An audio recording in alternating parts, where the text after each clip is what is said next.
semua, balik lagi di channel Izani Tibar. Sebelum kita masuk ke materi, jangan lupa like, comment, share, and subscribe supaya channel ini semakin maju dan berkembang. Pada kesempatan kali ini kita akan membahas lanjutan materi IPA kelas 7 bab 1, yaitu Hakikat Ilmu Sains dan Metode Ilmiah tentang merancang percobaan pada kurikulum merdeka. Sebagai calon ilmuwan, kita harus mengenal istilah metode ilmiah. Metode ilmiah adalah cara atau pendekatan yang dipakai dalam penelitian suatu ilmu.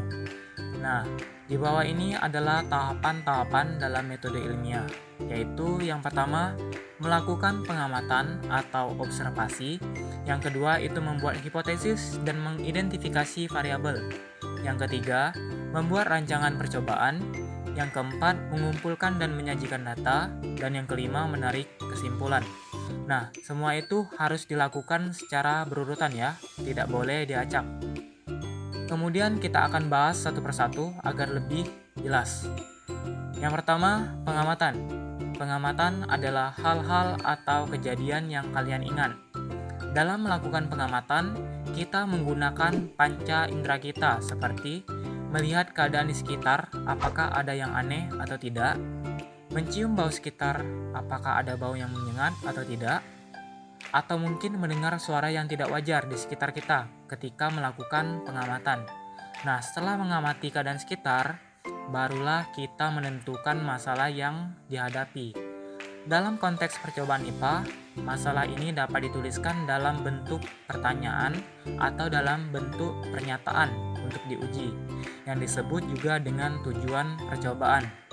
Tujuan percobaan haruslah dapat diuji, dapat dilakukan, dan bukan merupakan pendapat pribadi. Maksud dari dapat diuji adalah berdasarkan fakta ya. Nih perbedaannya, contoh yang bisa diuji. Apakah tanaman yang terkena cahaya matahari langsung akan menghasilkan warna bunga yang lebih cerah dibandingkan yang tidak terkena matahari?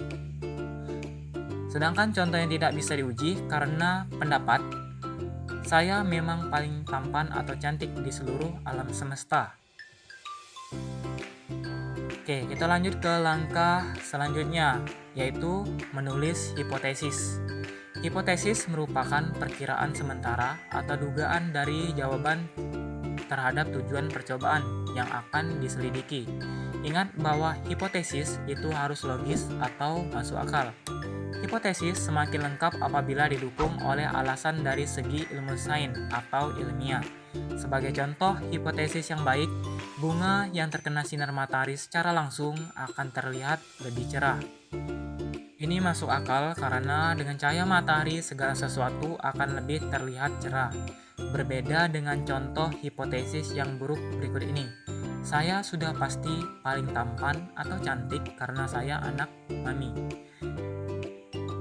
Suatu variabel adalah faktor, kondisi, unsur yang dapat berupa angka atau jenis-jenis yang menentukan dalam suatu percobaan.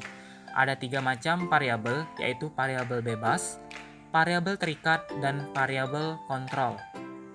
Variabel bebas. Variabel bebas adalah faktor, hal, atau unsur yang dianggap dapat menentukan variabel lainnya. Variabel terikat. Variabel terikat adalah gejala yang muncul atau berubah dalam pola yang teratur dan biasa diamati atau karena berubahnya variabel lain. Variabel kontrol. Variabel kontrol adalah faktor yang dibuat tetap sama selama percobaan. Selanjutnya, prosedur percobaan. Masih ingat tentang teks prosedur? Ya, yang isinya urutan-urutan itu loh. Nah, prosedur percobaan juga sama, yaitu urutan-urutan dalam percobaan yang akan kita lakukan. Dalam tahapan untuk merancang suatu percobaan, yaitu menentukan tujuan percobaan berdasarkan pengamatan keadaan sekitar, menuliskan hipotesis atau dugaan sementara hasil percobaan, mengidentifikasi variabel-variabel terkait dalam percobaan, mendaftarkan alat dan bahan yang dibutuhkan, dan yang terakhir menuliskan prosedur percobaan. Baiklah, sampai di sini pembahasan pada video kali ini. Sampai jumpa di video materi selanjutnya.